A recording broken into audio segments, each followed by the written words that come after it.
Hello everyone, welcome back to Ife's Kitchen. In this video, I'll be showing you how to make cocoyam flour. I use cocoyam flour to thicken my soup. Stay tuned. To make this cocoyam flour, you will need a cocoyam. To make this cocoyam flour, I will start by peeling the cocoyam. Continue with the same process until you peeled all the cocoyam that you need.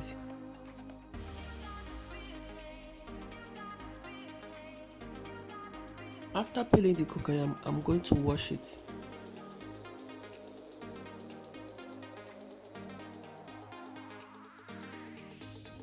After washing the cocoyam, I'll be slicing it into a tiny pieces. It will help it to dry quickly.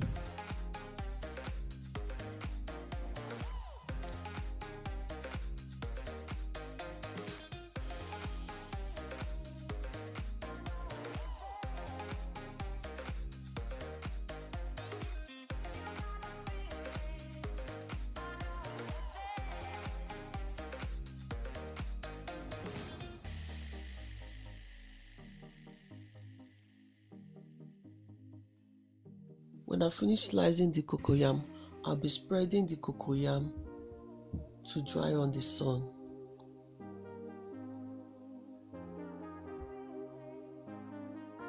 Because I was using the fermenting method, that's why I allowed the cocoyam to dry for about 3 days on the sun.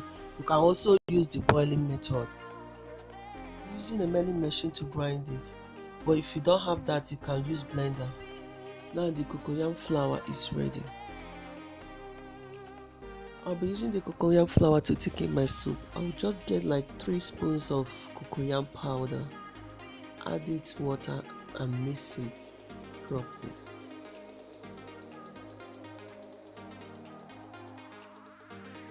While my soup is boiling, I'll add the cocoyam mixture into the soup, stir it and allow it to simmer until it has thickened. Now the soup is ready. Thank you all for watching.